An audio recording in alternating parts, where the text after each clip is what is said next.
Au nom du Père qui me crée, au nom du Fils qui me sauve, au nom de l'Esprit Saint qui me sanctifie. Amen. Amen. Texte du jour pour les frères et les sœurs qui ont eu la chance d'avoir une Eucharistie. Tiens, un petit témoignage aujourd'hui, 8 mai, à l'EHPAD où est mon papa. Pas d'Eucharistie parce que c'est le 8 mai. Alors, le lien de cause à effet, moins de personnel, le prêtre ne peut pas venir. Et donc, j'ai dans mémoire ce petit cri d'une grand-mère qui me dit, il n'y a pas de messe. Désolé, la pauvre petite, mais oui, c'était. Alors, donc, ils n'ont pas entendu ce texte aujourd'hui, un extrait, toujours Saint Jean, je ne vous appelle plus serviteur, car le serviteur ne sait pas ce que fait son maître. Je vous appelle mes amis, car tout ce que j'ai entendu de mon Père, je vous l'ai fait connaître. Cette phrase, je vous appelle mes amis, car tout ce que j'ai entendu de mon Père, je vous l'ai fait connaître. Ce n'est pas vous qui m'avez choisi, c'est moi qui vous ai choisi ce soir et établi afin que vous alliez, que vous portiez du fruit et que votre fruit demeure. Alors tout ce que vous demanderez au Père en mon nom, il vous le donnera. Voilà ce que je vous commande, c'est de vous aimer les uns les autres. Jean 15, 12, 17. Jean 15, 12, 17. Notre Père qui es aux cieux, que ton nom soit sanctifié, que ton règne vienne, que ta volonté soit faite sur la terre comme au ciel. Donne-nous aujourd'hui notre pain de ce jour. Pardonne-nous nos offenses comme nous pardonnons aussi à ceux qui nous ont offensés et ne nous laisse pas entrer en tentation, mais délivre-nous du mal. Réjouis-toi, maman Marie, comblée de grâce, le Seigneur est avec toi, tu es bénie entre les femmes, et Jésus, le fruit de ton sein, est béni. Sainte Marie, Mère de Dieu, Mère du royaume de la divine volonté, prie pour nous pécheurs maintenant et à l'heure de notre mort. Amen. Et accompagne notre frère Philippe, qui va nous donner son témoignage ce soir, car ce soir, sœurs et frères, pour les gens les frères et sœurs qui nous regardent en différé, eh bien, ce soir, c'est Philippe qui est régulièrement avec nous, qui intervient régulièrement aussi dans nos cénacles lecture, qui avait envie de donner son témoignage. Alors, ça s'intitule Marie, notre mère aimante, œuvre de Dieu dans nos vies. Mon frère Philippe, c'est à toi. Merci, Ramon. Donc, on commence par l'avant-propos. Marie est le moyen le plus assuré, le plus aisé, le plus court et le plus parfait pour aller à Jésus-Christ. C'est de Saint Louis-Marie Grignon de Montfort. Ah oui. Je suis né le 28 mai 1954 à Codéran, banlieue très proche de Bordeaux, depuis englobée dans la métropole. À ma naissance, il s'en faut de peu pour que ma mère, Geneviève, ne soit emportée par une hémorragie. Mes premières années ne sont que pureté, innocence, magie de l'enfance, amour maternel inconditionnel qui dès lors compense et compensera l'absence et l'hostilité du géniteur. Hélène, ma sœur, aînée de 6 ans et demi, mon aînée de 6 ans et demi, est une enfant fragile, délicate. Je reviendrai sur sa vie difficile et particulière. Très unie à ma mère, ma tante Lucienne, ainsi qu'à mon oncle Henri, un don du ciel m'unit à mon merveilleux grand-père maternel, René, dit Pépère. Il sera pour moi lumière, force, autorité débordante d'amour. M'inculquant ses principes, ses valeurs, il m'est alors et à jamais un modèle, un guide. René, mon grand-père maternel, objet de mon amour et de mon admiration. Né en septembre 1887 à Nancy, enfant d'une famille bourgeoise, propriétaire d'industrie en Belgique, où il résidait et menait une grande vie, le jeune René ne fréquenta jamais un établissement scolaire, ses parents lui ayant assigné un précepteur ayant charge de lui dispenser enseignement et le faire grandir dans les humanités. Le rôle de ce précepteur allait jusqu'à, à la belle saison, de retour, accompagner monsieur dans ses promenades bruxelloises, lui, pantalon blanc, veste à rayures, bleu ciel et blanche, un canotier comme couvre-chef et canne à la main. Son précepteur, lui, marchant 3 pas derrière. René, enfant mâle né avant, avec toutes les cuillères en or dans la bouche, est destiné à l'héritage familial. Or, le voici, lors d'une de ses promenades, sentir son cœur battre à la vue d'une jeune demoiselle. D'émotion, ses battements se font amour, profond, granit duquel se voit fait également celui de la douce Suzanne. Une belle et tendre romance est née. Ne dit-on pas que l'amour rend aveugle? Terrible hérésie, comme nous en illumine notre doux Jésus qui est amour. Celui qui redonne aux aveugles la vue, fait entendre les sourds, parler les muets et se lever les grabataires. Toujours est-il que, distrayant son précepteur, les deux tourtereaux vont semer, ô abominable faute, la graine qui deviendra le premier fruit de leur amour. René, au comble de son bonheur, habité par ses inaltérables principes et valeurs de cœur comme d'âme, d'homme juste et sincère, va entretenir père et mère de la situation qui le plonge dans le plus grand des bonheurs. Choqué, tant l'affaire allait à l'encontre des mœurs de cette société à cette époque, sa mère va découvrir que la jeune fille n'est que l'enfant d'un capitaine de la garde du roi des Belges. Scandale de la mésalliance. Madame Mère va donc annoncer à son fils égaré, faire remettre une dot aux parents de la fille perdue, en échange de quoi cette dernière et René doivent définitivement et irrémédiablement renoncer à leur idylle. Ébranlé, indigné, René sans hésitation se redressera et fermement du haut de ses 21 ans, mu par la fougue qui l'habitait, déclare en réponse: Suzanne est l'amour de ma vie, celle que Dieu m'a désignée. Elle porte notre enfant, elle sera ma femme devant Dieu et devant les hommes. Sa mère lui signifie aussitôt qu'il est désormais déshérité, banni de la famille, et doit dès lors assumer seul son destin. Mon Dieu. Il ne cessera de le faire. Les amoureux ayant émigré à Paris, où René parvient à se faire embaucher comme employé administratif par l'un des grands magasins de la capitale, le Bon Marché. De leur union, après Robert en 1909, naîtront trois filles: Gilberte Félicie en janvier 1911, Lucienne en juillet 1912 et enfin, en mars 1923, la toute dernière, Geneviève, ma mère. La première guerre déclarée, René est mobilisé et envoyé dès septembre dans les tranchées du Nord-Est.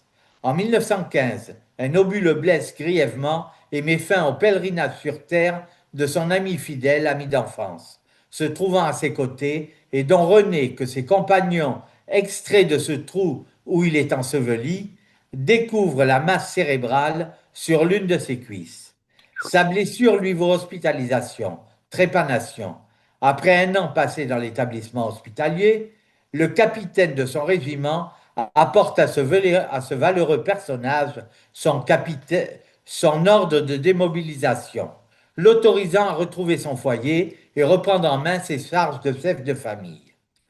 Tout comme quelques années auparavant face à sa mère, René refuse sa démobilisation, opposant à celle-là: tant qu'un seul de mes compagnons se trouve sur le front pour défendre la patrie, ma place est à ses côtés. Il est donc renvoyé sur le front, entre autres au chemin des dames. Ces faits, comme ceux qui suivent, sont extraits de la mémoire familiale, archivés et dûment vérifiés. Suzanne, dès ses premières années d'adolescence, se révèle être porteuse d'un don. Elle ressent à l'avance les événements, entre autres les décès, mais également se voit expérimenter des ressentis relatifs à telle ou telle autre personne qui l'entoure ou dont elle croise le chemin. Toutes ces manifestations se voient avérées dans les faits. Elle est suivie par un médecin fervent croyant, homme de foi, qui lui déclare être porteuse de médiumnité. Or, dès la fin des années 20, cette douce et tendre bien-aimée, tant aimée de René, sera sujette à de plus en plus nombreux et violents maux de tête. 1931, son médecin la prévient du risque d'hémorragie cérébrale, lui enjoignant de lutter contre ces manifestations médiumniques, ce que ne pouvant les contrôler, tant elles lui viennent à l'improviste, hors toute volonté de sa part, elle se trouve dans l'impossibilité de s'y opposer. Début décembre 1932, Suzanne s'écroule, sombre dans un coma profond, au cours duquel elle manifeste toutefois des faits surprenants, tant ils vont s'avérer quelques décennies plus tard prémonitoires, au moins en partie, et décédera le 10 décembre de ce jour-là, date à retenir. Octobre 1954, mon baptême. J'ai 4 mois et demi. Aucun souvenir, quoique. M'en restera toute ma vie une sensation étrange qui m'est agréable et qu'une dizaine d'années plus tard, étant autorisé pour la toute première fois de ma vie à boire une coupe de champagne, je me trouve ramené étrangement sous forme de flashback à l'instant où, comme me le racontera ma mère, moi dans les bras de René et entouré de toute la famille en ce jour de mon baptême, elle dépose sur mes lèvres son doigt préalablement trempé dans sa coupe de ce breuvage indissociable de tout événement heureux. Décembre 1959. Nous, ma mère, son époux, mon géniteur, ma sœur et moi, René et sa seconde et toute joyeuse épouse, sommes réunis au Cap Ferré, dans la villa de mon oncle Georges et ma tante Gilberte, et leurs enfants, mes cousins, pour ensemble célébrer Noël. C'est alors qu'un matin, ma mère, levée aux aurores, me laisse dormir. René, qui dira avoir été poussé par une prémonition, ouvre la porte de la chambre, sent une odeur qui l'alerte, me trouve sans réagir à ses appels. Il n'écoute que cette force intérieure, me prend dans ses bras, sort de la maison et procède à des gestes de réanimation qui me font reprendre connaissance. À l'origine, une défaillance du chauffe-eau situé dans un espace mitoyen de la chambre où je dormais avec émanation d'oxyde de carbone. Le lien entre René et moi tout au long de ces années, véritable grâce de Dieu, est à tout instant empli d'amour.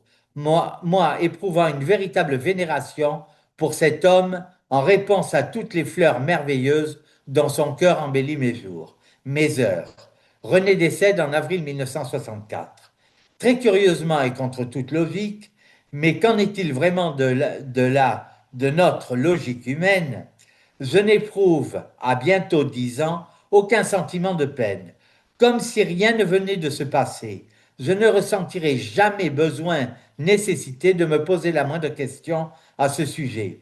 Moi pourtant si uni à cet homme, mon pilier, lui qui m'a communiqué ses principes, ses valeurs, m'aura à tout moment submergé dans son amour généreux, attentionné, lui qui par toute la famille était perçu pourtant comme un homme strict, sévère, craint là où pour moi il n'était et né et ne restera que lumière, bonheur, tendresse. Mon héros.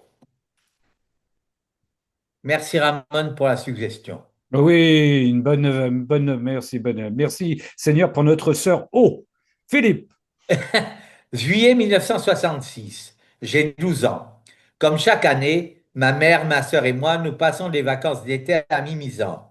Ah oui. À Mimizan-Plage, petite station balnéaire des Landes, avec une famille d'amis qui y possède une petite maison, petite mais qui semble extensible, tant nous nous y retrouvons nombreux chaque année, vivant en une merveilleuse communauté du début juillet au début septembre. En fait, bien que ne l'étant pas administrativement parlant, nous formons une vraie famille de cœur. De leur côté, nos hôtes ont 3 filles, dont la cadette de 3 ans, mon aînée, était ma meilleure amie, mon alter ego. Comme chaque jour, à quelques très rares exceptions près, nous, nous nous rendons à la plage dès 9h30, 10 heures du matin, rentrons pour le repas de midi, avant de retourner à la plage aux environs de 15 heures jusqu'au coucher du soleil. L'une de ces matinées de plage, alors que la marée est basse, Maïté, la seconde des filles de ce couple ami qui me dépasse de 6 ans, et moi laissons la famille quitter la plage, nous régalant de nos jeux dans les vagues de l'océan qui, s'étant retirées, laisse entre nous et la plage une baïne profonde. L'heure venue d'interrompre notre baignade, il nous faut récupérer nos affaires laissées sur le sable et rejoindre notre grande et belle famille unie pour le déjeuner. Nous nous trouvons exactement face à l'endroit où nous pouvions apercevoir nos serviettes et vêtements disposés sur la plage. Nous prenons dans notre inconscience d'adolescent irréfléchi et téméraire, dans mon cas du moins, en mode tête brûlée, la décision de ne pas passer par la bande de sable découverte par les flots retirés pour récupérer nos affaires. Nous entamons la traversée depuis la pointe de ce tombolo, Choisissant le trajet le plus court, à cet instant précis, la marée vient d'initier sa montée. À l'endroit choisi bien malencontreusement s'opposent marée montante et le courant provoqué par l'eau de cette baïne qui, elle, naturellement, se dirige vers le large. Parvenus sans difficulté au milieu de ce chenal, nous voici pris dans des courants contraires, nous ballottant et provoquant des clapotis d'eau de mer qui nous rendent difficile la respiration. Nous nous trouvons sans pouvoir ni avancer ni faire nage arrière. Après, après plusieurs minutes de lutte, nous voilà exténués, en proie à l'angoisse. Un homme sur la plage remonte son petit bateau pneumatique. Nous lui faisons des signes désespérés, nos voix étouffées dès que nous ouvrons la bouche par l'eau qui y pénètre. L'homme, au comble de notre désespoir, nous adresse un geste amical de sa main. Visiblement, il pense que nous sommes en train de le saluer. Éreintés, à bout de souffle et de force, nous nous prenons dans les bras l'un et l'autre, récitons un Je vous salue Marie, convaincus que notre noyade est imminente. À cet instant, et sans que je m'en pose la moindre question, je me sens habité par une illumination. Je m'adresse à Maïté, lui dis, garde ton calme, je vais plonger, prendre appui sur le fond, mes jambes fléchies, saisir tes chevilles, et détendant mes jambes, je te propulse vers l'avant pour te faire remonter à la surface. Puis je remonte à la surface. Puis toi, tu prendras le relais. C'est ainsi que, sans trop d'efforts et difficultés, nous parvenons à regagner le rivage, nos affaires, et après quelques minutes passées à reprendre notre souffle et notre esprit et nos esprits, reprenons le chemin de la maison où nous avons été accueillis par la plus ferme, mais pour nous la plus merveilleuse des avoignées, pour l'heure tardive à laquelle nous daignions rentrer. Début avril 1974, Madrid, où je poursuis mes études post-bac depuis octobre 1973, désireux de mettre une frontière entre mon géniteur et moi. J'occupe l'un des studios, autant de pièces à leur origine d'un grand appartement, ainsi transformé et rentabilisé. Alors que je dors profondément, je suis réveillé en sursaut par un souffle sur mon visage et la sensation très nette que l'on s'était assis sur le bord de mon lit. Aussitôt, j'entends une voix en moi, qu'immédiatement j'identifie comme celle de René, qui, alors que je suis totalement empêché de bouger, paralysé, me dit, lève-toi, va dans la cuisine, fais du courant d'air. Toi et tes voisins, vous êtes en grand danger. Surtout ne fais aucun bruit et n'allume aucune lumière. Puis mon matelas reprend sa forme. Je peux à nouveau bouger. Je me lève, les consignes ressenties tournant en boucle dans ma tête. Sans bruit, je sors de mon studio, me dirige vers la cuisine, dont j'ouvre la porte. Un sifflement se fait entendre. Une forte odeur de gaz m'assaille. Je tourne la clé située au niveau du compteur, coupe l'arrivée et ouvre la fenêtre. Retourne aussitôt à mon studio, ouvre la porte-fenêtre, faisant ainsi un courant d'air. Cela fait, j'allume la lumière. Quelques 4 années plus tard, René se manifeste à nouveau. Alors qu'en attente de la réponse de la part des autorités de la police des étrangers à ma demande de permis de résidence et travail, mes études terminées, j'avais fait l'objet d'une arrestation arbitraire et abusive et me trouve sous le coup d'un ordre d'expulsion. Je l'invoque. 2 jours plus tard, je reçois un courrier porteur d'une convocation dont l'objet est ma demande. Je m'y rends, avec une grande sérénité. On me fait patienter. Un grand calme s'est emparé de moi. Je sens sa présence. Après quelques minutes de cette attente, un agent vient me chercher et me conduit jusqu'à un bureau où une femme abordant un sourire bienveillant, après m'avoir invité à m'asseoir, me fait signer un document et me remet la carte convoitée. Septembre 1960, de septembre 1971 à avril 2005. Bordeaux, l'Espagne, péninsulaire, Gran Canaria, Maroc et retour en France. Durant 34 ans, je vis éloigné de tout sentiment, cheminement en lien avec la religion. Je me consacre allègrement et à force insouciance à brûler la chandelle par les deux bouts. Plus encore, dans cette boulimie inconsidérée, deux bouts ne me semblant pas suffisants, j'en invente d'autres que je m'emploie à incinérer festivement. Toutefois, à aucun moment je ne remets en question, encore moins en doute l'existence de Dieu, sans pour autant me tourner vers lui. J'établis mon cheminement de vie sur une voie parallèle. 26 mai 1982, Las Palmas, île Canaries. Avec ma meilleure et très chère amie Elena, début janvier, je quitte Madrid, où nous vivions, pour nous établir dans cette capitale insulaire. Notre projet, ouvrir une boutique de création de mode adaptée à ce lieu paradisiaque, pour laquelle, grâce à une relation, nous avons rapidement trouvé et loué un local on ne peut mieux situé. Or, les lois espagnoles relatives aux étrangers viennent d'être modifiées. Changeant d'autonomie, ma situation au regard de ma carte de résidence et permis de travail délivré par Madrid perd toute validité. Il me faut impliquer en je me vois obligé à en refaire demande auprès des autorités locales et dont la demande dans l'aboutissement nous est annoncée particulièrement aléatoire. Elena, de son côté, se consacre à des recherches approfondies depuis décembre de 1981, avant notre grand saut. Elle trouve la solution, le mariage. En effet, bien que ni l'un ni l'autre ne soyons enregistrés, recensés aux Canaries depuis 2 ans consécutifs, le fait qu'Elena soit de nationalité espagnole amène cette union à valider la légalisation de ma situation. Ce mariage blanc doit se faire au civil. Nous deux et deux témoins. Cela est sans compter sur les sinuosités de la législation. Nous est opposé par les autorités civiles canariennes le fait qu'Elena, de nationalité espagnole certes, ne justifie pas d'au moins 2 années de vie et recensement dans l'île, ce qui nous ferme la porte du mariage civil. Face à notre désarroi, j'avais investi dans notre projet tout ce qui constituait alors mon capital. L'agent administratif qui nous reçoit nous déclare qu'il nous reste la possibilité de passer par le mariage religieux. Stupéfaits, nous demandons des explications.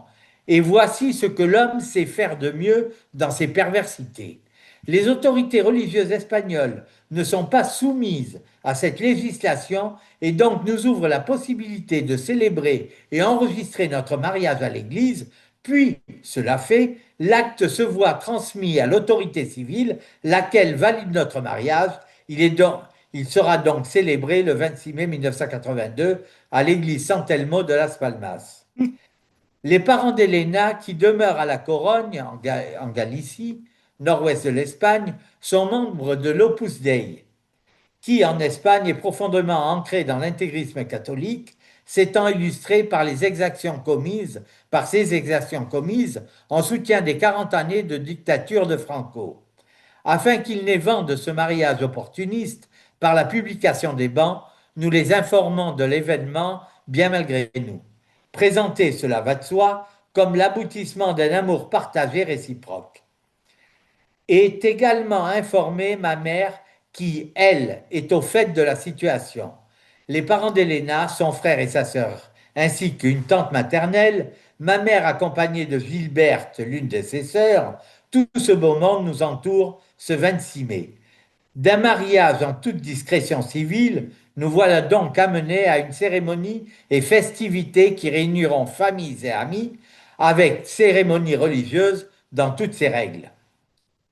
Très rapidement, Elena expérimente un changement notoire, rendant impossible toute poursuite de notre projet, à commencer par notre cohabitation. Nous partageons en effet, depuis notre arrivée, un duplex. Nous abandonnons notre boutique, chacun part vivre sa vie séparément. Avril 1985, à la tête d'une société en nom propre de prestation de services linguistiques, cours de langue étrangère européenne, interprétariat, traduction, accompagnement, qui depuis février 1983 m'assure une vie très confortable et agréable, Voilà qu'en réponse à la demande déposée à l'Espagne de Franco, la CE, Communauté économique européenne, aujourd'hui Union européenne, donne son accord pour s'agrandir par l'entrée de l'encore jeune démocratie ibérique. Cet accord se trouve toutefois soumis à une condition. L'Espagne doit renoncer au statut privilégié de ses territoires exemptés de toute tarification douanière. C'est donc Ceuta, Melilla et les îles Canaries. Au Maroc, le roi Hassan II annonce l'inauguration prochaine du superport de pêche d'Agadir et ordonne que dès lors, toutes les sociétés de pêche et congélation de son produit en haute mer cessent de décharger dans le port canarien et le fassent dans cette réalisation confiée alors au groupe Bouygues. La poursuite de mon activité professionnelle est fortement remise en question par ces deux événements. Mon entreprise menacée d'une perte supérieure à 70% de ses clients. C'est alors que l'un de mes élèves, directeur financier de l'Omnium marocain de pêche, société où Hassan II est actionnaire majoritaire, donc du siège de Las Palmas, vient me rendre visite, m'annonce qu'il cesse ses activités au sein de son entreprise pour créer sa propre société de pêche et sa commercialisation basée à Bouche-d'Our, petit bled sur la côte du Sahara marocain, ex-Sahara espagnol, situé à 190 km au sud d'El Ayoun, sur la route côtière qui mène à Dakhla et au Sénégal.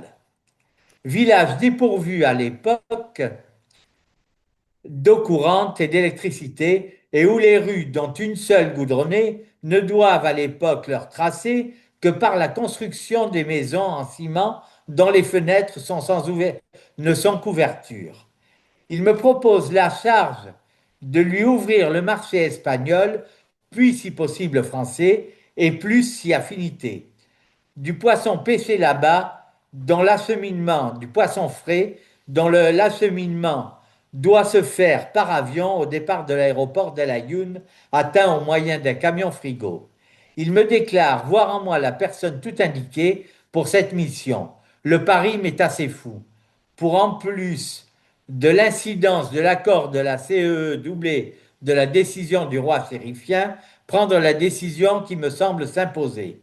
En 3 jours, je liquide ma société, vends tout ce que je veux ou peux emporter, que je ne peux, pardon, veux, que je ne veux ou ne peux emporter. Grâce à l'appui du directeur pour les Canaries de l'Omnium marocain de pêche, j'obtiens du consul du Maroc à Las Palmas, s'agissant d'un bateau propriété du royaume, le sésame qui me permet d'embarquer le 5 avril sur l'Al-Rachid, cap sur Agadir, que j'atteindrai après 3 jours d'une traversée mémorable. L'Al-Rachid étant un bateau école des officiers de la marine de pêche de l'école de pêche d'Agadir. Les voies du Seigneur sont vraiment impénétrables. Marie me ramène sur mon chemin de foi par ses manifestations.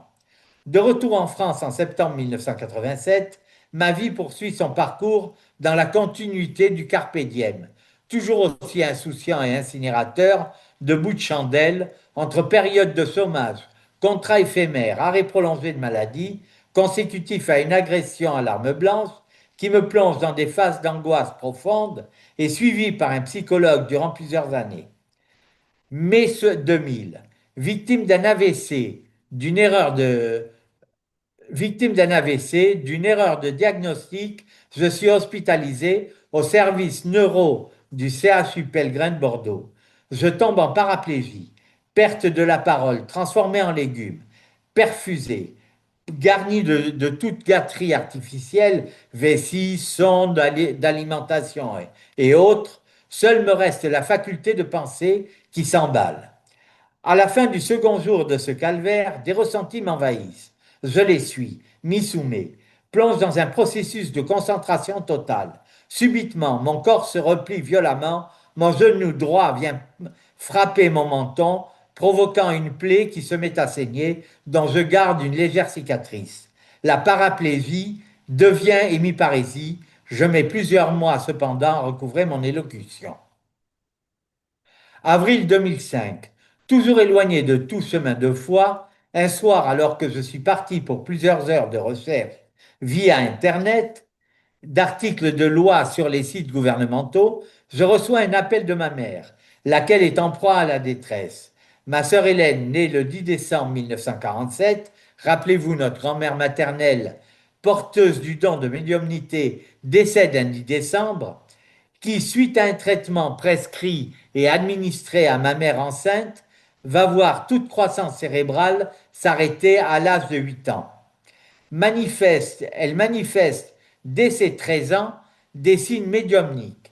Elle pressent les événements, expérimente des ressentis particuliers, ne pouvant être équivoques, en présence de certaines personnes dont elle croise le chemin. Bref, tout semble démontrer qu'elle est héritière du don de notre grand-mère Suzanne.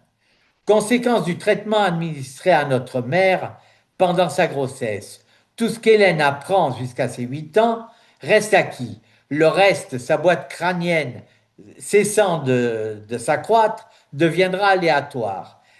Elle souffre également d'une santé fragilisée. Ainsi, pour ne faire référence qu'à cela, très jeune enfant, elle est atteinte de rubéole et de bien d'autres affections. Jusqu'à ces 12 dernières années jusqu'aux 12 dernières années de sa vie, elle se voit prisonnière d'une polyarthrite rhumatoïde invalidante, la condamnant dès 2008 au fauteuil roulant. Dans le cadre de son suivi pour cette affection, elle fait plusieurs séjours de 2 ou 3 jours dans un établissement spécialisé dans les soins et suivis des personnes atteintes d'un handicap physique lourd, la Tour de Gacy. Alors qu'elle s'y trouve depuis 24 heures, Hélène fait un malaise. Elle perd connaissance. Elle est transportée en urgence dans un hôpital de la banlieue bordelaise, l'hôpital suburbain du Bouscat. Diagnostic, embolie pulmonaire aggravée avec prognostic vital engagé. Informé par ma mère, je lui promets de me présenter dès 8 heures du matin au centre hospitalier en question. Je poursuis mon travail au moyen de mon ordinateur. Il est 3 heures lorsque je commence à éprouver des sensations persistantes, contre lesquelles je ne peux lutter. Je ne cesse d'avoir à l'esprit et voir ma sœur en souffrance, puis suis envahi comme d'une vague intérieure, porteuse d'un sentiment apaisant, sorte de réconfort empreint d'une grande sérénité, toujours en relation intense avec Hélène. Peu après 8 heures et une nuit, on ne peut plus courte, en ce qui a trait au sommeil, je me présente à l'accueil de l'hôpital où à peine me suis-je présenté et indiqué le nom de la patiente que je viens visiter, la personne de l'accueil à qui je m'adresse, après m'avoir demandé de bien vouloir attendre un instant, se dirige à pas l'est vers une porte à laquelle elle frappe. Elle revient aussitôt accompagnée d'un jeune médecin qui me prie de le suivre. Me voilà dans un bureau où plusieurs médecins se trouvent. Je m'inquiète auprès d'eux de l'état de ma sœur, craignant de m'entendre dire qu'elle était défunte. Au lieu de cela, l'un d'eux me déclare qu'Hélène, qui à 22 heures était au plus mal, à 6h30 est retrouvée par l'infirmière de nuit, assise au bord de son lit, le regard vif, réclamant son petit déjeuner, ajoutant gaiement: Je meurs de faim. Elle effectue sa sortie le lendemain, sans aucune trace de son embolie pulmonaire, mais dès lors n'éprouvera plus jamais la moindre manifestation de médiumnité, ce qui, à partir de là, commence à apparaître en moi. Bientôt, je me sens poussé, moi qui cela m'était phénomène totalement inconnu, et pour lequel je n'avais jamais ressenti la plus minime curiosité, le plus petit intérêt, à me munir d'un outil matériel supposant qu'il m'était nécessaire. J'entre en possession d'un pendule qui à aucun moment n'a pour moi d'autre nature que celle d'être un outil matériel au service de ce qui m'est amené à éprouver et non un moyen code de communication avec une éventuelle entité. Toujours sans savoir, encore moins comprendre pourquoi chaque fois que je suis amené à ces ressentis et donc je saisis cet outil, et donc saisis cet outil, il me devient impératif, pour ne pas dire impérieux, de réciter un Je te salue Marie. Je tutoie Marie. Ce après près de 40 années sans avoir prié. Au hasard de confidences faites à une voisine, grande amie de confiance, cette dernière me demande si je peux, et j'accepte éventuellement, du fait de ce don, venir en aide à son compagnon en grande souffrance suite au décès de sa grand-mère, pour laquelle il nourrit un grand amour, et qui s'en était allé, le, le laissant en grande souffrance. Je me sens poussé à accepter, animé d'un incontournable besoin de lui venir en aide, lui apporter réconfort. Au jour et à l'heure convenue, cet homme assis face à moi, une force m'envahit et m'invite à lui faire dire avec moi un Ave Maria, ce qu'il fait avec grande émotion. S'ensuivent des instants au cours desquels tout ce dont je me souviens, c'est que ce qui sort alors de moi lui apporte sérénité.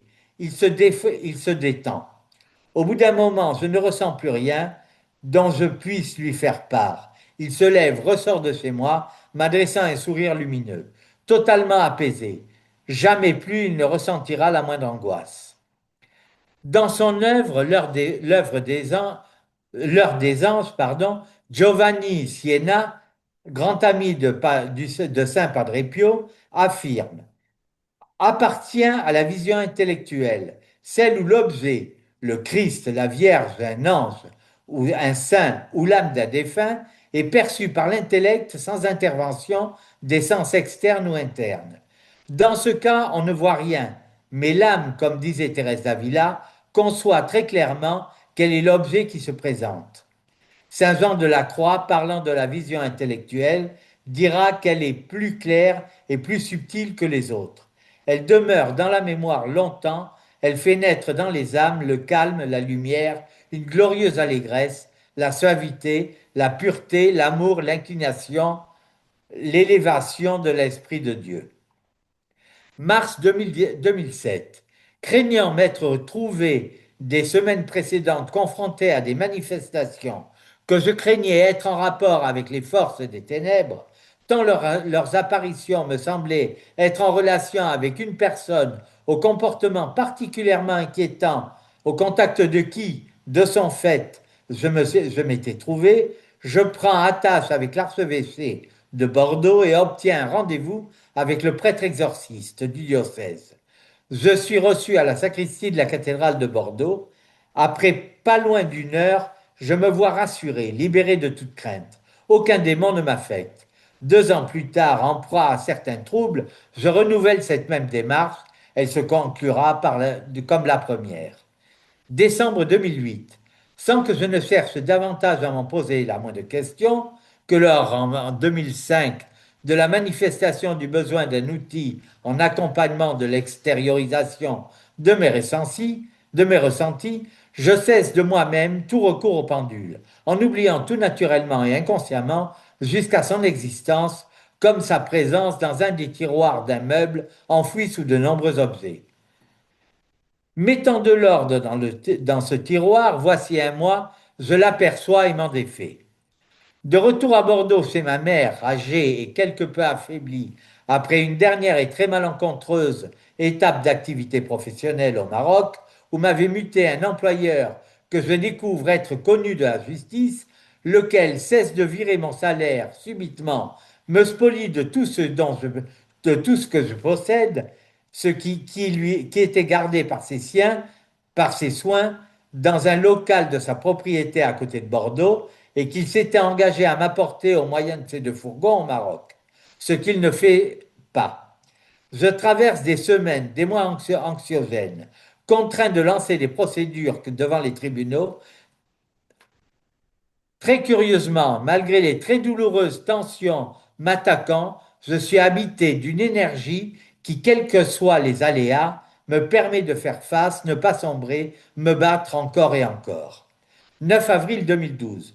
Ma mère hospitalisée le 7 pour un début d'infection pulmonaire résultant d'une fausse route décède après s'être volontairement débarrassée du masque à oxygène qui permettait donc son oxygénation cérébrale. 20 avril 2012.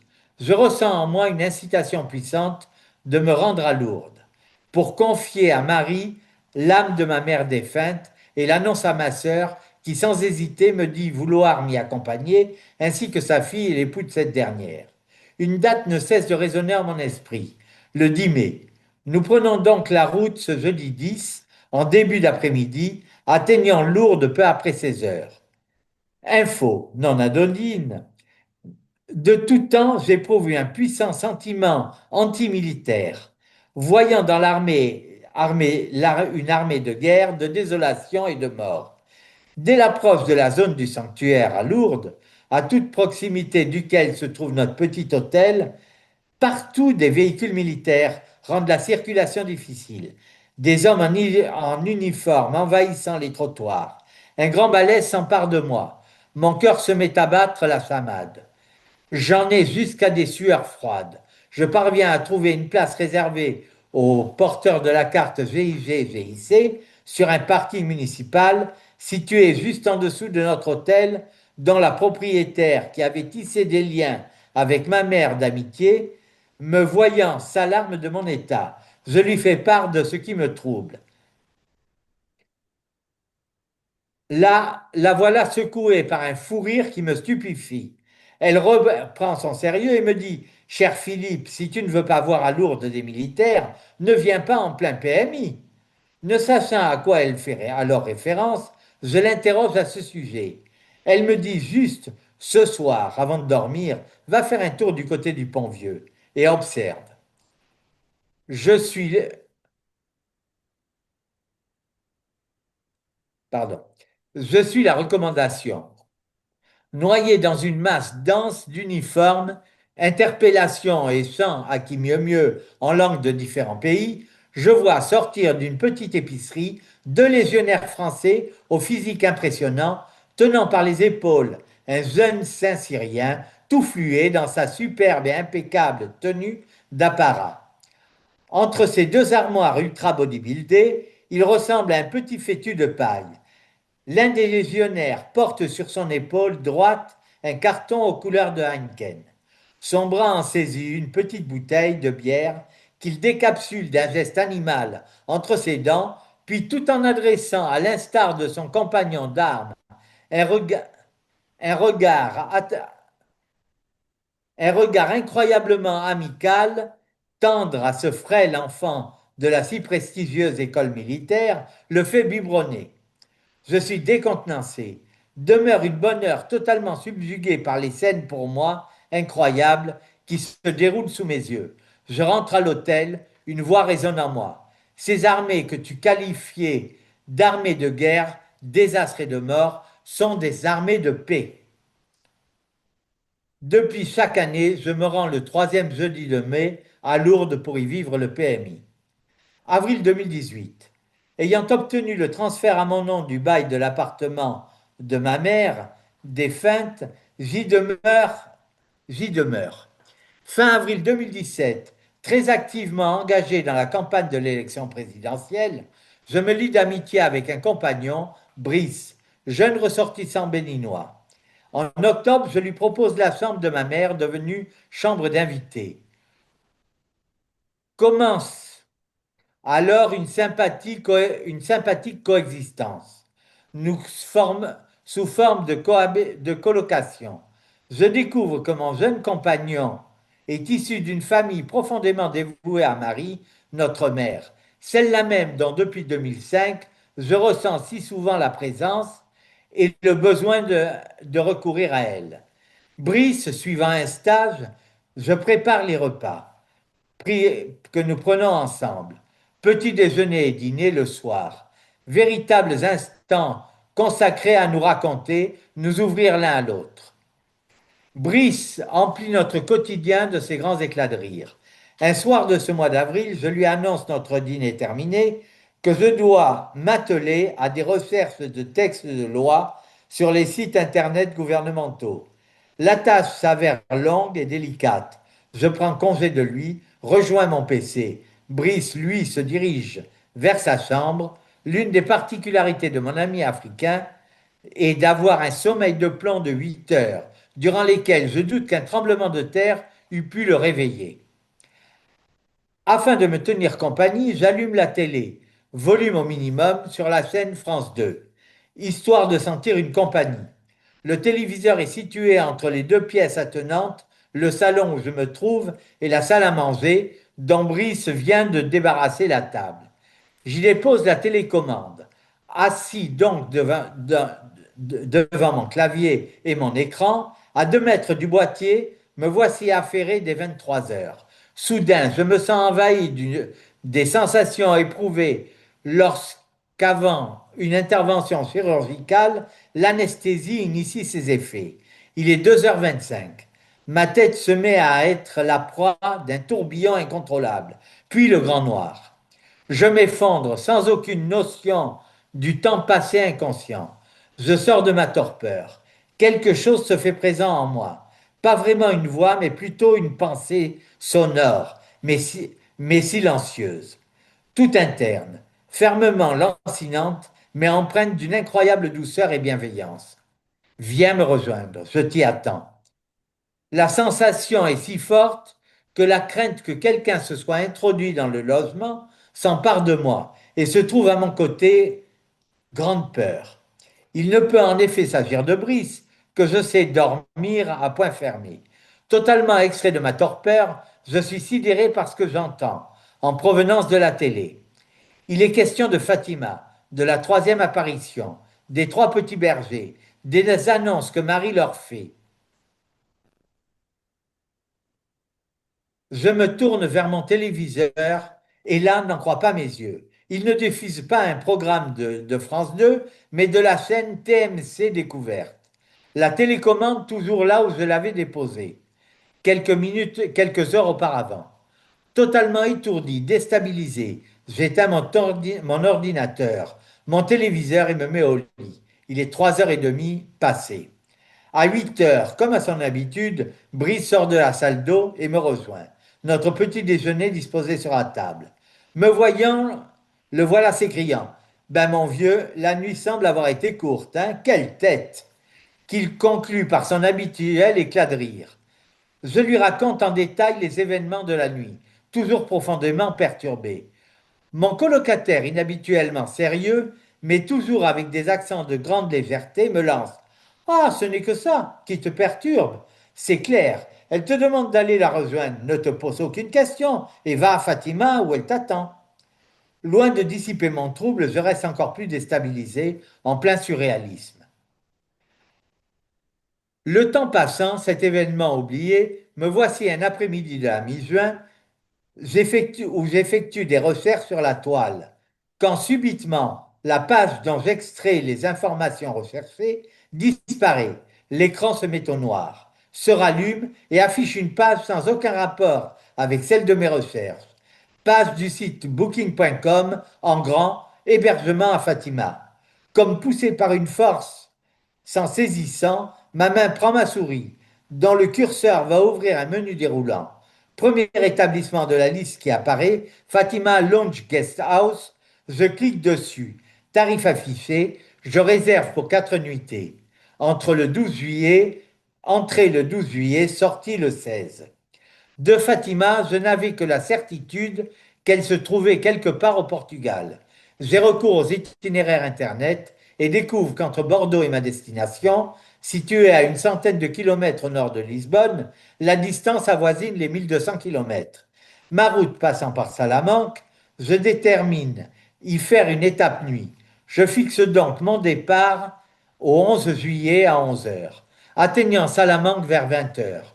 Sur les recommandations d'une personne rencontrée à qui je m'adresse, je fais étape nuit dans un hôtel-restaurant merveilleux à quelques 10 kilomètres de la capitale de la province, situé à proximité de l'autoroute Autovia qui mène au Portugal. J'arrive à Fatima le 12 à 13h30, heure locale, 14h30, heure de Paris. 12 juillet 2018. J'arrive à Fatima par un rond-point sur lequel trône un monument. Je distingue notre mère et les trois enfants bergers. Dès que je franchis le panneau Fatima, une incroyable sensation de bien-être, de paix, comme plongée dans un puissant mais extrêmement doux flux d'énergie inconnue, m'envahit. La faim se fait sentir. Je m'arrête devant un café, demande au jeune employé derrière le comptoir de bien vouloir m'indiquer où trouver un restaurant pas trop loin et accessible au niveau de ses tarifs.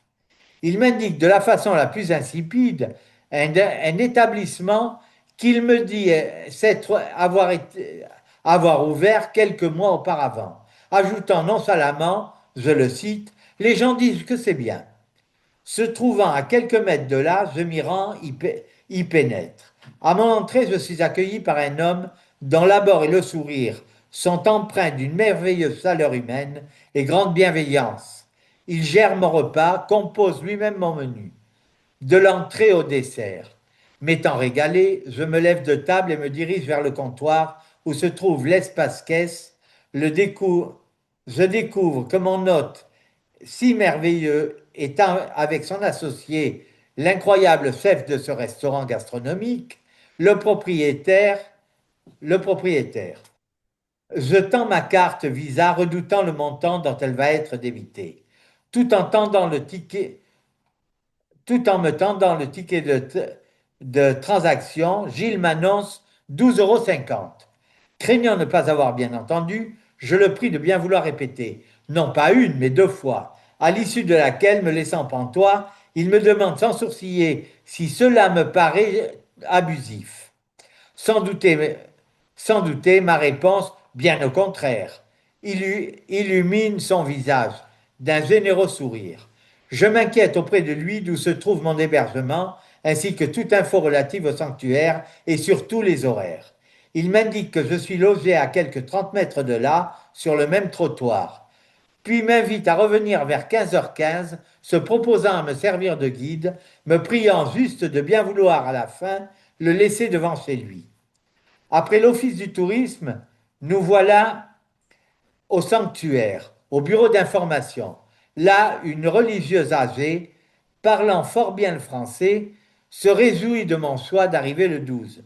Je lui demande pourquoi. Elle me déclare, mais mon enfant, demain, c'est le 13, la commémoration de la troisième apparition de notre très sainte mère aux trois petits bergers. Subitement, me voilà ramené à cette fameuse nuit d'avril. Comme s'agissant du PMI à Lourdes, chaque 12 juillet, je franchis le panneau Fatima et y vis de grande grâce, tout, tout comme les personnes qui, à mon invitation, m'y ont accompagné. Quant aux deux associés propriétaires du restaurant AKV, le 16 juillet dernier, nous avons célébré autour d'un excellent dîner le 7e anniversaire de notre amitié. Mes repas me sont toujours facturés 12,50 €. Avril 2024. Une fois encore plongé dans des recherches sur Internet, au moyen de mon PC, comme antérieurement, la page disparaît, écran noir, puis nouvelle page sur laquelle je vois en grand Miracle, au pluriel. Film dont la projection unique est annoncée au cinéma de Sainte-Eulalie, village situé sur l'autoroute A10 en direction de Paris, à quelques 20 minutes par la rocade de mon domicile. Ils sont indiqués le jour et l'heure de la projection, 20h15, ainsi qu'un avertissement. Arriver et entrer dans la salle impérative avant que ne commence la séance. Je m'enquiers de ce sur quoi porte le film, le Saint-Suaire de Turin. Brûlant du besoin d'assister à cette projection, je propose de m'y accompagner à deux proches, une amie musulmane et son fils alors âgé de 7 ans, ainsi qu'une voisine qui s'était depuis de nombreuses années éloignée de la religion de son enfance, affirmant avoir totalement perdu toute foi. Elle accepte, elle accepte cependant. Nous nous retrouvons le jour dit à 19h. Prenons un dîner léger, rapide. 19h30, nous rejoignons la rocade bordelaise par la bretelle numéro 16, pour ensuite prendre la 10 après la sortie numéro 26 et parvenir entre 19h50 et 19h55 à destination. Entrée sur la rocade, catastrophe. Un bouchon monstre. Nous mettons 25 minutes pour faire quelques 2 kilomètres. Totalement à l'arrêt à la hauteur de la sortie 18, il est 19h55. Le panneau d'information affiche A10, 30 minutes. Or, de l'entrée sur la 10 jusqu'au cinéma de Sainte-Eulalie, il faut ajouter en circulation fluide entre 7 et 8 minutes. Désespéré, je ferme les yeux, invoque Marie. lui, de- lui, de- lui demande secours. Au moment où j'ouvre à nouveau les yeux, nous ne sommes plus à l'arrêt de sortie 18, mais tout en roulant, mon véhicule vient de quitter la 10, se trouve engagé sur la sortie pour Sainte-Eulalie. Face à nous, le cinéma tout éclairé. Parking complet. Seule une place de stationnement GIC, GIG, j'en possède la carte, est vacante, juste devant la porte d'entrée. Dans l'habitacle, silence absolu. Sur le siège arrière, avec son enfant, mon amie musulmane, voix tremblante, me dit: Il est 19h55. Nous voilà arrivés, mais n'étions-nous pas à 19h55 bloqués sur la rocade, à 30 minutes annoncées pour atteindre la 10? Je t'ai vu soudain les yeux fermés dans ton rétroviseur. Qu'est-ce que tout cela veut dire? Que se passe-t-il? Je ne pus que dire, tout excité: œuvre de Marie. Nos billets retirés aux armoires présentes à cet usage, nous entrons dans la salle, prenons place, aussitôt les lumières s'éteignent, la séance commence. Avril 2025. Comme je m'efforce de le discerner et intégrer, de nouveau me voici pianotant résolument sur le clavier de mon PC. L'écran s'éteint.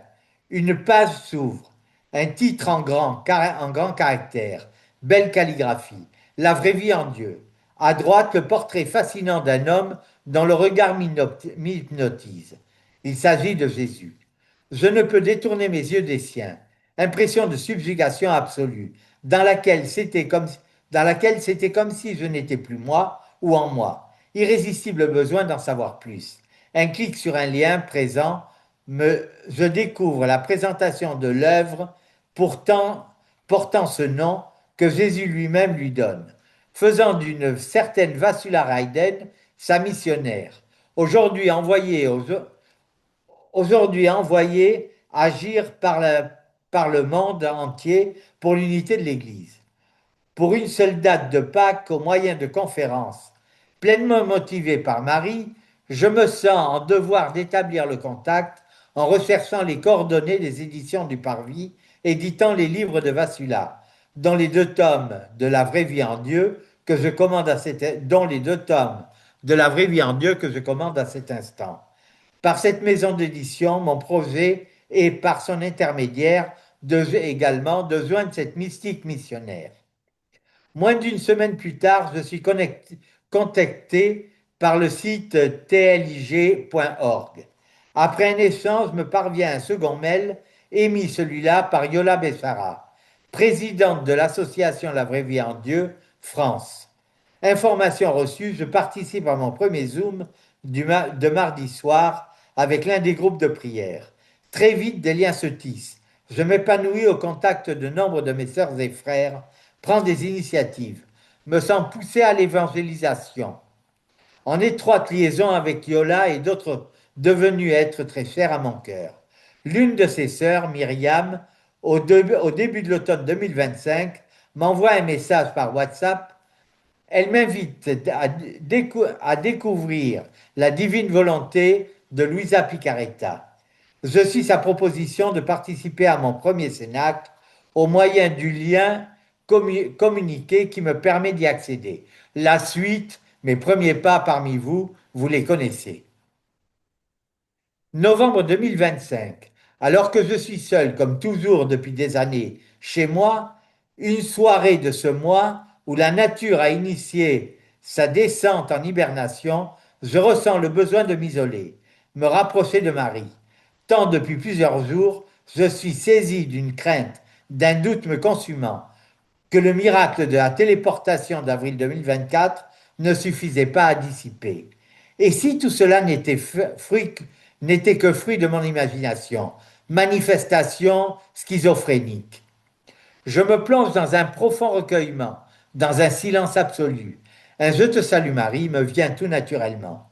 Aussitôt un grand apaisement s'empare de moi, puis commence à défiler en ma mémoire, embrasant tout mon être, dans leur ordre chronologique, tous les événements évoqués ici. Depuis celui de la fin décembre 1959, sorte de biopic intime, intérieur, en même temps que ce fait évidente pour chacune pour chacun d'eux, l'action de Marie. Tout devient limpide, indéniable. Je n'entends aucune voix, je n'ai aucune vision, mais de puissants ressentis internes comme des pensées m'envahissant qui ne viennent pas de moi. Chaque, chaque souvenir est lié à elle. Aucun doute ne peut subsister. C'est bien Marie qui intervient depuis tout ce temps dans ma vie. Je sens sa présence et une grande paix en recevant cette révélation. Septembre 2025. Une question continue de me tarauder. Parmi les événements que désormais je savais liés à notre tendre mère, les plus notoires ont lieu en avril. J'interroge à ce sujet le curé de ma paroisse, à qui j'avais fait part de tout cela. Alors que je suis toujours sans réponse de sa part, quelques jours plus tard, Marie vient me la donner. Utilisant une fois encore mon PC, qu'elle semble décidément apprécier, pour une consultation, subitement, page disparue, écran devenu noir, puis apparition d'une nouvelle page. 2 avril 2005, décès du pape Jean-Paul II. Ne lui avait-il pas consacré son pontificat? Souvenons-nous. Totus tuus, Maria. Aussitôt, j'en informe via WhatsApp le prêtre interrogé, qui n'aura aucune réaction. Ces manifestations, dont je n'en doute désormais plus, ont Marie comme protagoniste, utilisent pour nombre d'entre elles mon PC, ce qui, conscient de mon inconfort quant au recours à ces nouvelles technologies, j'en annonce sous un trait humoristique la grâce d'un lien établi par notre Sainte Mère avec qui je communique au moyen de mon vieux Minitel et son 3615 code Marie. Plusieurs de mes demandes se voient exaucées, autant de miracles, y compris ceux qui peuvent sembler insignifiants, mais pourtant si évidents. Je sais à présent qu'il nous faut nous rendre sensibles, ouverts à ce qui peut sembler infime. Quid du malin? Il se manifestera par 3 fois de façon particulièrement violente. Tout spécialement dès qu'en juillet 2024, à mon retour de Fatima, d'où je rapporte une statue du Christ et son Sacré-Cœur, béni sur place, je la dispose dans mon séjour. Chaque fois, aussi brutale soit l'agression, je sens en moi Marie me guider et m'amener à mettre un terme à l'attaque. Si vous le souhaitez, et si vous le souhaitez et m'envoie offert le temps, tout au plus 10 minutes, je vous en apporterai quelques précisions. En conclusion, par les 2 5 heures unies de Jésus et Marie, ne cesse de s'adresser à chacun de nous aujourd'hui, et selon ce que nous sommes, notre réalité, nos différences, pour discerner sa présence, ses messages demeurons simples, attentifs et ouverts à l'imperceptible, au plus anodin, qui, comme dans mon cas, n'a d'autres aspects que celui d'une simple pensée, qui toutefois ne vient pas de moi. Dieu, très souvent par Marie, loge dans l'infiniment petit pour nous atteindre et nous faire grandir dans la foi, dans l'amour. Restons attentifs, mes frères. Amen. Merci de votre attention. Un petit verre d'eau, mon frère, un petit verre d'eau. Oui, oh ben, ça va, hein, je salive pas mal en ce moment. Mais Et bon, je te dois obéissance, je viens de prendre. c'est bien, mon frère, c'est bien. Bon, Chantal, elle a déjà mis un applaudissement. Chantal, je la voyais boire tes paroles. Alors, qui veut... on laisse notre frère Philippe souffler. Est-ce que vous avez des remarques, des questions? Est-ce que le pendule t'a fait peur, Philippe? Moi, la question que je... Alors, comme je l'ai dit, j'ai essayé, mais bon, je voulais pas trop m'étendre là-dessus. Euh, Tout s'est fait inconsciemment. Je n'avais aucune idée de ce que pouvait représenter le pendule. Ce D'accord. n'est que bien plus tard, des années après, que je découvre par une personne qui est paroissienne Ouais. de l'église de mon quartier, que c'est un objet satanique. Mhm. Alors que dans mon esprit, au moment où l'idée m'en est venue, non, c'est quelque chose qui m'était extérieur, qui n'était pas de moi. J'ai D'accord. été poussé et la seule, c'était comme un soutien pour moi dans la mesure où je voyais sur les mouvements du pendule que ceux qui me venaient à dire, notamment dans le cas du compagnon de cette voisine et amie, qui était catastrophé quand il est arrivé, il était décomposé. Il est ressorti rénové. Eh Et oui. donc, je ne me suis jamais posé la question. Et quand après, j'ai découvert que tout, en faisant le flashback que m'a amené à faire Marie récemment, et qu'elle a, en revoyant tous ces événements, elle m'a bien fait comprendre que c'était elle qui m'avait donné les clés de ça et qui avait été derrière chaque solution, que je me suis dit, bon, ben, ça ne pouvait être qu'elle. En fin de compte, j'estime, comme on l'avait dit d'ailleurs au Cénacle la dernière fois, que Jésus, nous sommes tous différents et Jésus, et toi-même tu l'avais dit, Jésus s'adresse à nous en fonction de ce que nous sommes. Mhm. Voilà. Donc, voilà, j'espère D'accord. avoir répondu à ta question. D'accord. Quoi qu'il en soit, le pendule était un objet qui n'avait aucune valeur. Mais après, et c'est quand je m'en suis défait, ce n'était pas parce que on m'avait dit que c'était satanique, parce que ça m'était passé au-dessus de la tête. C'est simplement parce que j'ai été poussé à m'en défaire, sans D'accord. savoir pourquoi. Avant que de donner la parole à Chantal, notre sœur Chantal, ta mémoire, là, tout ce que tu as raconté, tu as une mémoire extraordinaire ou tu as noté au fil des années tout ce que tu viens de dire? Alors, alors, il y avait, ma mère était réputée comme étant la mémoire vive de la famille. Ouais. Donc, j'avais entendu les choses en ce qui concerne Suzanne, notre grand-mère maternelle, donc sa mère. J'étais au courant. En ce qui concerne mon problème de mémoire, conséquence de l'AVC, qui quand même d'une paraplégie totale, avec perte de la parole, j'ai été amené, inspiré pour la transformer en hémiparésie. Du coup, malgré l'handicap qui en résulte, ben, je me sens le plus heureux des hommes, hein, parce Ben, qu'en plus de ça, c'est un don de Marie, c'est clair. Donc, cet AVC a impacté le système nerveux central avec des problèmes cognitifs, une altération du cognitif et dont la mémoire à court terme. Mais par contre, j'ai conservé intacte une mémoire à moyen et à long terme. mhm. Donc ces faits, je les porte en moi. Et en plus de D'accord. ça, je vais être honnête. Avant d'attaquer lundi de la semaine dernière ce témoignage et ce script, j'ai non pas trois fois, mais 333 fois, trois fois invoqué l'Esprit Saint. Viens Esprit Saint, viens par la puissante intercession du cœur immaculé de ton ami, ton épouse bien-aimée, de Marie, ton épouse bien-aimée et ma mère. Voilà. Donc, je ne suis pas l'auteur de D'accord. cette mémoire. Merci, mon frère. Merci. Chantal, la sœur Chantal. Oui, merci mon frère. C'était très intéressant et même poétique. Oula. Et merci parce que ça aide notre propre foi de voir à quel point tu sembles seulement dire invoquer je Marie quand ça va pas bien. Ma question, est-ce que tu avais déjà une vie de prière? Est-ce que tu priais déjà le rosaire ou le chapelet? Ou c'est seulement quand il y avait des petits soucis, là, t'invoquais Marie.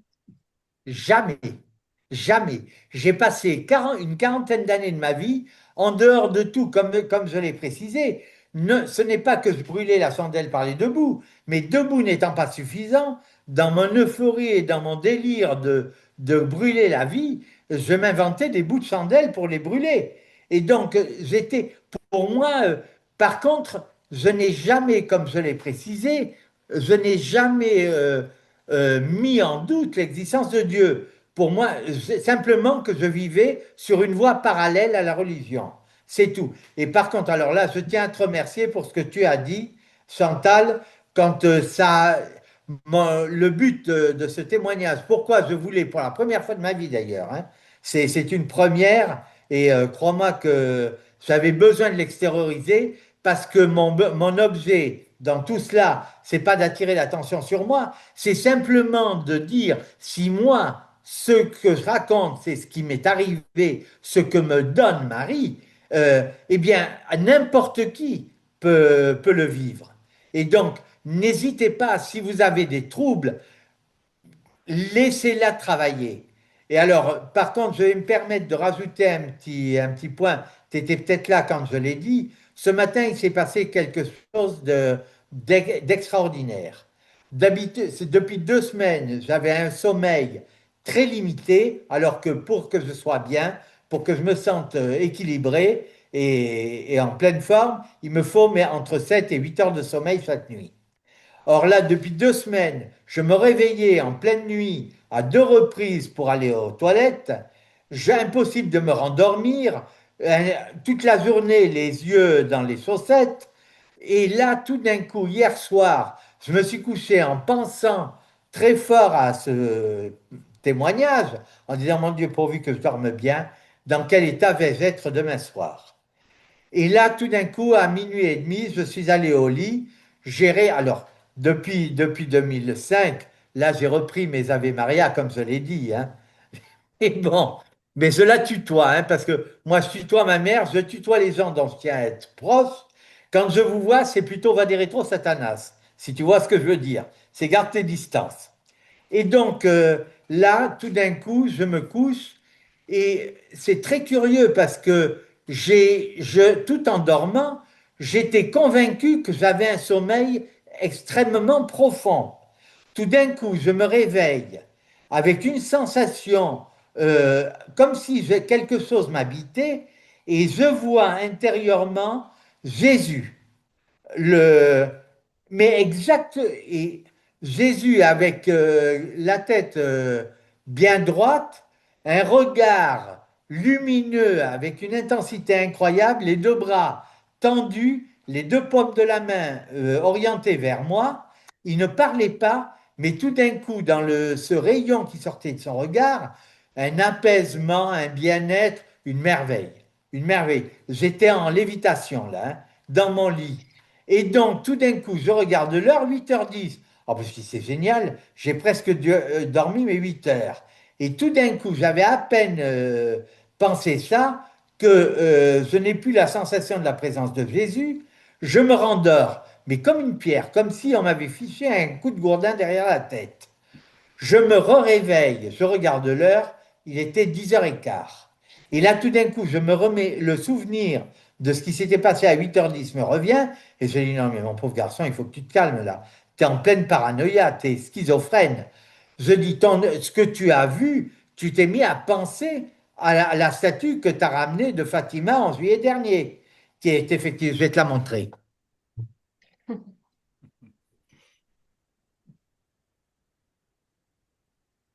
La voici, vous la voyez? Oui, oui, on la voit très bien. Voilà. Donc, vous voyez que Elle ressemble un peu à la mienne. Ah, tiens! Alors, le bras droit de Jésus est tendu, hein, son bras droit est bien tendu. Par Ouais. contre, son bras gauche est replié, coude replié, et il tient et la main sous son Sacré-Cœur. Or là, dans mon impression de 8h10, les deux bras étaient bien tendus, son vêtement n'était pas comme celui-là, les deux pans étaient droits, mais il était rouge. Et donc, pour m'en convaincre, je me lève, je vais directement dans mon séjour regarder ma statue. Et là, je me rends compte de la différence. Et à ce moment, un apaisement terrible. J'ai passé une journée merveilleuse, détendu, attendant avec impatience de pouvoir faire ce témoignage pour rendre honneur à celui qui me l'a proposé, à savoir le centre, l'apôtre de la concision. J'ai nommé Ramon Pérez, qui m'a fait suer à grosses gouttes avec son délire de concision. L'opération sécateur, hein. Voilà. Donc, oui, mon témoignage, c'est ça. Si ce que je vous ai raconté m'arrive à moi, après 40 années de dépense et de vie complètement délabrée, c'est que ça doit être un réconfort pour chacun. Parlez-en autour de vous. L'impossible n'est pas du domaine de Dieu, hein.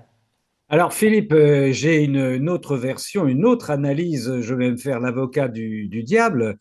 Si vous voulez maintenant bien dormir, alors tu me dois, je te signale 250 euros. Il faut que vous programmiez un témoignage et ce qui va vous permettre le jour, la nuit qui précède le témoignage de roupiller au moins pendant 10 heures. Voilà, ça y est. C'est sûr, Mon J'ai frère comme un, Gilles! j'ai comme un doute.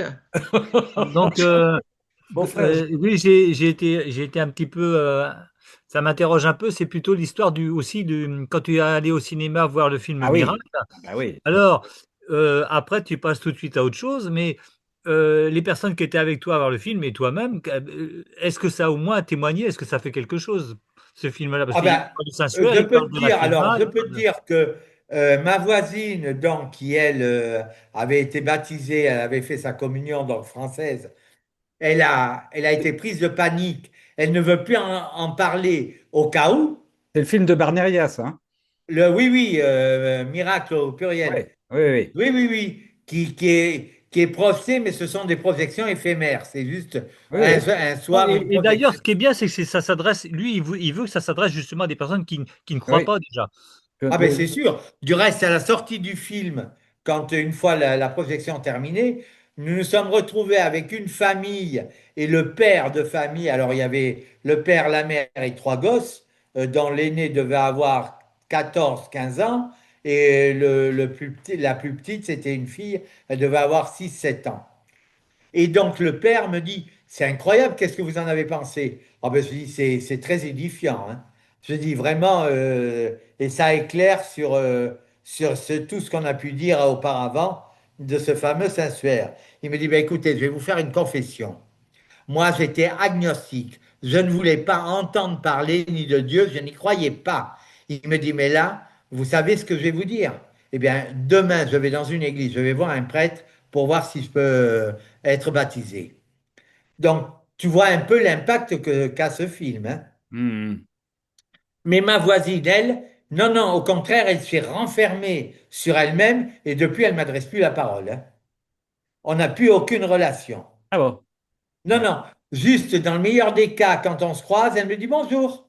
Voilà. Quant à Widad, donc cette amie musulmane et son fils, eh bien là, elle a fait l'objet, elle représente ce que j'ai survolé, je n'ai pas approfondi dans ma rubrique Quid du malin. Euh, il s'est évertué ces dernières années à rompre des amitiés et des liens. Donc après avoir été très proche, elle avait été très impactée. Elle, par contre, elle était convaincue que Marie était bien à l'origine. Elle a très bien admis le fait, hein, que c'était bien Marie. Son frère, un de ses frères est au Vatican. Il est le responsable du groupe de relations interreligieuses du Vatican. Tu vois ce que je veux dire, Amon? Ouais. Voilà. Donc, son frère est algérien et il est un des membres ou le responsable du groupe pour l'islam de relations Oui, entre interreligieux, quoi. interreligieux. Voilà, Ouais. merci.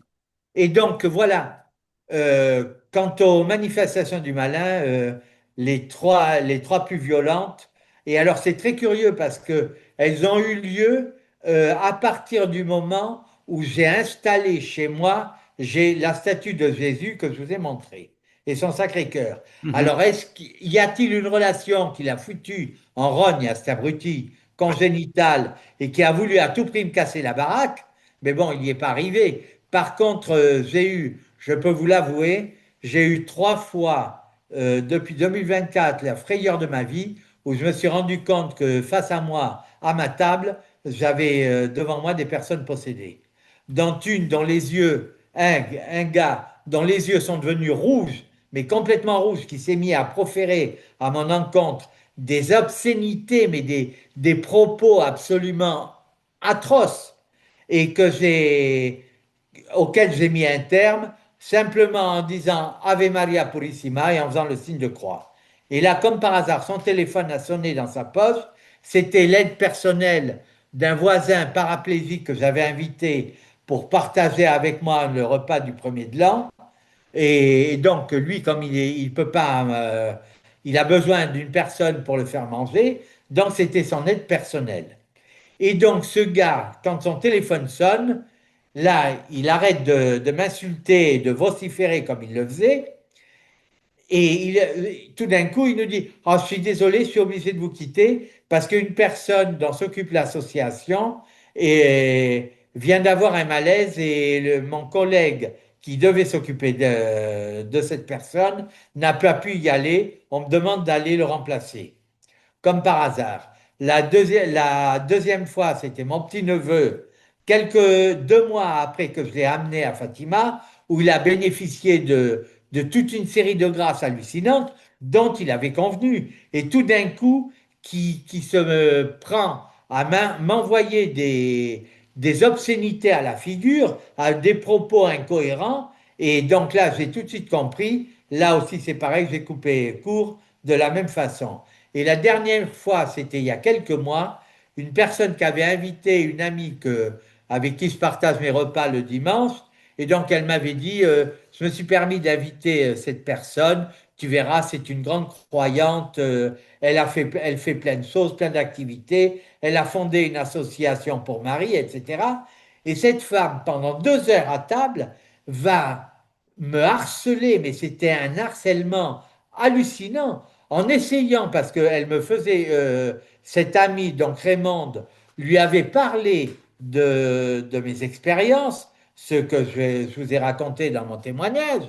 Et donc, elle me pose plein de questions, et tout d'un coup, elle va essayer, mais avec une véhémence hallucinante, de me démontrer qu'en fait, c'est pas Marie qui est derrière tout ça, c'est le malin, parce qu'il est très malin, le malin, très astucieux pour se faire passer pour qui il n'est pas. Il n'est pas. Et là, tout d'un coup, au fur et à mesure que cette femme parlait, j'avais à l'intérieur de mon crâne mon cerveau comme prisonnier d'un cerceau métallique qui se resserrait au fur et à mesure. Des souffrances atroces. Et là, je perdais la respiration. Et tout d'un coup, quand elle m'a dit ça, je me suis levé. J'ai dit, c'est ça, tu vas me faire croire maintenant que Satan était à l'agence pour l'emploi et s'est fait embaucher par Jésus pour être l'attaché commercial du royaume. Et là, je regarde cette femme et ses yeux n'étaient pas rouges, ils étaient complètement noirs. Le blanc de ses yeux était devenu noir et elle était haletante. Et ben, aussitôt, j'ai fait pareil, j'ai fait un signe de croix, j'ai dit Ave Maria Purísima et elle est partie. Immédiatement, elle a tourné les talons, elle s'est levée de table, elle est partie. Voilà, donc ce sont 3 expériences que je ne souhaite à personne parce que c'est très éprouvant et déstabilisant. Michel, merci Philippe. Michel, merci. Oui, oui, on suppose que ça doit être éprouvant, particulièrement éprouvant. Michel, Philippe, d'abord, vraiment, c'était très beau de t'entendre. C'était, comment dire, un vrai roman authentique. Tu vois ce que je veux dire? Oui, C'était ça beau c'est comme mon un origine film, il y avait des littéraire. rebondissements, c'était magnifique, vraiment. Alors, tu étais en train de parler du malin, et justement, ce qui m'a, disons, un peu frappé, c'est que tu as eu en fait énormément d'attaques dès le début, parce que bon, quand tu as failli être intoxiqué par le chauffage, quand tu as failli te noyer, quand tu as été, qu'est-ce qu'il y a eu encore, agressé à l'arme blanche, etc. Enfin, tu as eu énormément quand le patron là, pour lequel tu travaillais ne te payait pas du Oui, tout, a quand tu cessé étais de me obligé payer de... alors qu'il m'avait muté au Maroc, il m'a planté là-bas. Et crois-moi qu'il ne fait pas bon vivre au Maroc quand tu n'as plus de travail, plus d'argent, Ah, et bien qu'en plus sûr. de ça, tu ne peux pas partir sans ta voiture. Mhm. Ah oui. Donc tu as eu quand même beaucoup d'attaques. Mhm. Et ce qui est de merveilleux, enfin ce qui moi m'a frappé, qui est évidemment à mes yeux en tout cas un signe que la Vierge est là, c'est l'énergie avec laquelle tu as rebondi à chaque fois et la sensibilité que tu avais pour tous les signes. Je veux dire que, bon, le fait que tout le monde, enfin presque, a des ordinateurs, le fait que de temps en temps ça marche pas, ça donne plutôt envie de rouspéter, etc. Toi, tu regardes ce qui se passe et hop, ce qui se passe, tu le prends, c'est significatif et tu obéis en quelque sorte, quoi. Ou bien Oui. tu as des voix intérieures comme quand tu avais le 10 mai, le 10 mai, le 10 mai, pourquoi le 10 mai? Mais il fallait que tu ailles le 10 mai, quoi. Donc, Mhm. tu étais vraiment en relation, et tu es vraiment en relation avec la Vierge, avec toute sa douceur, sa sérénité. Et donc, moi, je suis assez bouleversée. Ça me dit que, eh bien voilà, quand la Vierge est là, nous pouvons toujours rebondir. Elle donne une énergie Exactement. vitale. Et ça aboutit où tout ça? À la divine volonté. Donc, parce que là, elle t'a mené jusqu'où? Elle t'a mené jusqu'à la divine volonté. Mais Ça, c'est c'est le plus clair. beau des royaumes qui s'ouvrent. Tout à fait. Alors, il y a la divine volonté, il y a la vraie vie en Dieu, et les deux, pour moi, sont indissociables. Du reste, ce que j'admire chez Ramon, les références qu'il fait à la vraie vie en Dieu. Et quand je lis le tome 1 ou le tome 2 de la vraie vie en Dieu, je retrouve des choses que j'ai lues. Alors, un livre qui m'a émerveillé, j'en suis accro à fond, c'est La Reine du Ciel. C'est une merveille. Ça, je retrouve Marie. Et là, je me dis, mais bon sang, les 5 dernières minutes, n'est-ce pas? Bon sang, mais c'est bien sûr, c'est toi, Marie. Il n'y a pas de doute, hein. Il n'y a pas photo. Tu es là et ça fait du bien. Alors, j'ai pas de mérite, hein. C'est tellement facile de se laisser emporter par elle. Franchement, c'est, Voilà, voilà. tu es un petit enfant de Marie qui va rentrer dans le royaume de la divine volonté, parce que c'est elle la reine du royaume, il n'y a pas de problème. Oui, oui. Ben là, par contre, elle a du travail, hein, parce que c'est pas facile, c'est pas aisé d'intégrer et de discerner exactement, de comprendre. J'ai du mal à suivre. Par exemple, le cénacle du vendredi, des fois, au bout d'une minute, je suis complètement largué. Je me dis, je suis vraiment très impacté par l'AVC, c'est pas possible. Je comprends plus rien. Et au bout d'un moment, j'ai du mal à suivre et à accrocher. Mais Hmm. bon, je persiste et signe. Et puis bon, je suis confiant. Je sais que elle a mis des années à me ramener à Jésus. Quand ce qui s'est passé ce matin n'est que la réponse qu'elle m'apporte 7 ans plus tard à une demande que je lui avais exprimée en 2019 à l'église Notre-Dame de Talence, où je voyais tous les paroissiens totalement dans l'amour de Jésus, qui ressentait Jésus, qui à force de démonstration, et moi, je ne le ressentais pas, je ne ressentais pas Jésus. Pour moi, c'était, non, c'était pas possible, je n'y parvenais pas, aucun discernement, rien. Et un jour, je me souviens, à l'église, après une messe, j'en parlais à ma voisine, une paroissienne, et je lui dis, bon sang, comme, si tu savais comme je vous envie, je prie la Vierge Marie pour qu'elle me ramène à Jésus. Je veux le ressentir.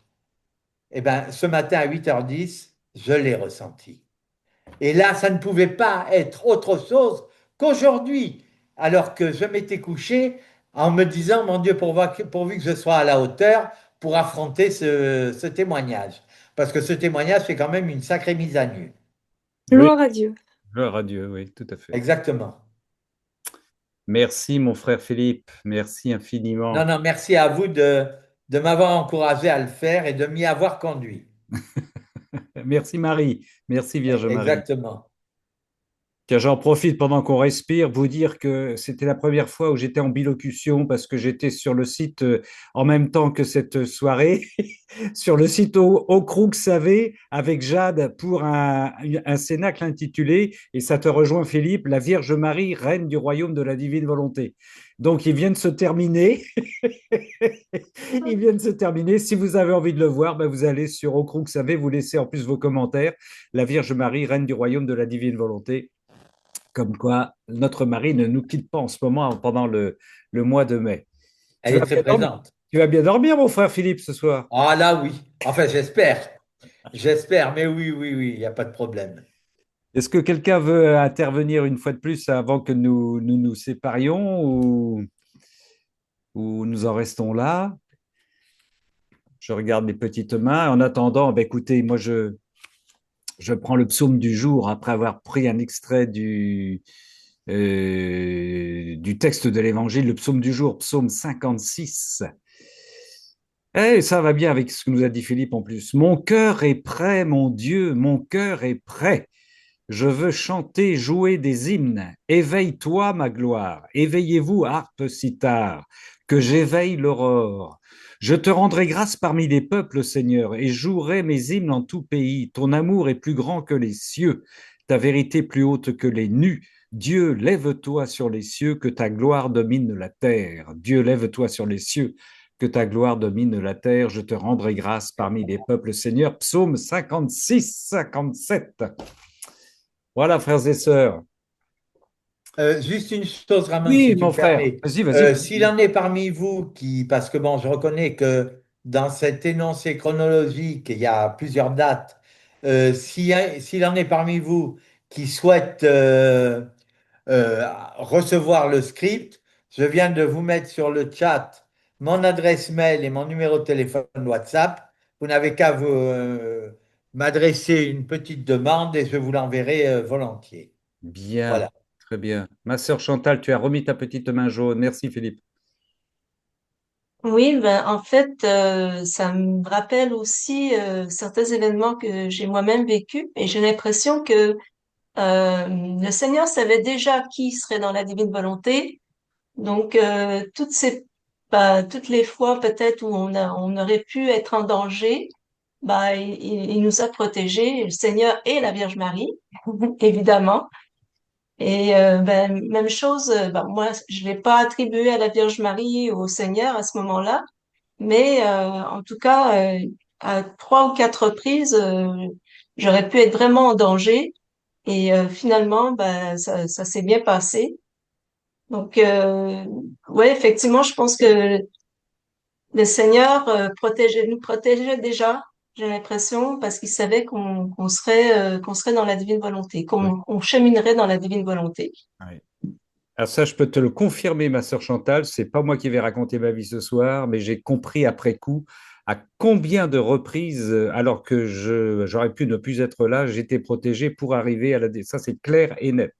Le projet Ah, ben, peut-être qu'il anticipateur... y en a d'autres comme ça, là, Oui, qui ça c'est effectivement, évident. Oui, C'est oui. dans le projet anticipateur, la réalisation dans le présent éternel de notre Seigneur pour nous placer dans la divine volonté a fait que on a eu, grâce à nos anges gardiens et intervention de la Vierge Marie et toutes les forces spirituelles que l'on veut, des protections pour être là aujourd'hui où on en est. Et des parcours professionnels aussi, enfin, bon, bref, des histoires personnelles et individuelles qui nous permettent aujourd'hui voilà, d'être des acteurs, ah, ça nous donne la chair de poule.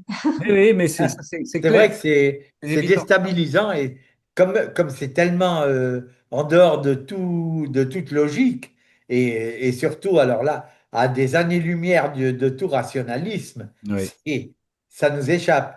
mais Ce qui oui, est, moi, ce qui m'a été le plus difficile, c'est d'admettre, d'arriver à discerner parce que je ne suis pas audient, je ne suis pas voyant, ce sont des pensées mais intérieures. Et puis il y a cette impression qui apparaît au niveau du plexus solaire. Et là, la pensée me vient tout en étant totalement sûr que cette pensée ne vient pas de mon esprit. C'est une pensée qui est extérieure à moi, externe. Et pour arriver à le discerner, c'est pas évident. Mais bon, petit à petit, on a une prof merveilleuse avec Marie. c'est la Mais en puissance. tout cas, si je peux juste donner un truc, ou en tout cas la façon, moi, que je détecte que ça vient pas de moi, c'est que je ne pense pas du tout à ça, et tout d'un coup, il y a une pensée qui me vient, qui est complètement pas dans le fil Exactement. de mes C'est pensées. impromptu. C'est impromptu. Voilà, c'est comme un cheveu sur la soupe. Oui, oui, tout à fait, c'est impromptu. C'est exactement. Je te rejoins à ce niveau-là. Eh oui, eh oui. C'est comme comme pour prévoir ou animer nos cénacles, n'est-ce pas, ma sœur? Le contenu, c'est Voilà. vrai, mais c'est vrai, sur le contenu, tout à fait, oui, oui. C'est déroulé à une telle vitesse en plus, quand le Seigneur se met à travailler en nous, c'est extraordinaire. Mhm. Rendons grâce au Seigneur, rendons grâce, bénissons le Seigneur et la Vierge Marie en ce mois de mai qui ne fait que commencer. Bénissons le Seigneur avec toutes les roses qui sont en train d'exploser et qui nous envoient des messages d'amour de notre Vierge Marie, de notre maman Marie. C'est fabuleux, fabuleux. On en reste là, les sœurs et frères. Ah, si, j'ai une question pour ma sœur Chantal. Est-ce qu'elle est prête pour vendredi prochain? J'avais cru comprendre qu'elle avait déjà quelque chose sous la rose. Oui, Oui, elle est mais je suis prête. pas prête, mais ça s'en vient Ce et sera j'ai fait. le titre. Si tu D'accord. veux le titre. Ah, je le note tout de suite, ma sœur. Je t'écoute. Alors, en fait, ça suit le fil du mois de mai. C'est Oui. la Reine du ciel nous conduit jusqu'à son royaume du divin fiat. La Reine du ciel nous conduit jusqu'à son royaume, toujours deux lignes de ma sœur, nous conduit jusqu'à son royaume, jusqu'à son royaume. Ça, c'est la même école que Philippe, elle. Jusqu'à son royaume. Vive les littéraires! Du divin Fiat. Très bien, c'est noté pour le vendredi prochain. Je donne la date déjà pour les gens qui nous écoutent en différé, c'est très important. Ce sera le vendredi, ça sera la Sainte-Denise, ce sera le vendredi 15 mai. Ah ouais, voilà, voilà. Merci encore une fois, frère Philippe. Merci à tous. Merci Merci à vous tous. pour Merci à tous. votre écoute. Et puis à mercredi prochain pour un Cénacle lecture. Et puis donc à vendredi suivant pour La Reine du Ciel nous conduit jusqu'à son royaume du divin Fiat, animé par notre sœur Chantal. Et Soyez la bénis. Vierge Marie. Et la Vierge Marie, bien sûr. Soyez bénis. Bonne soirée à tous. Soyez Bonne bénis. soirée.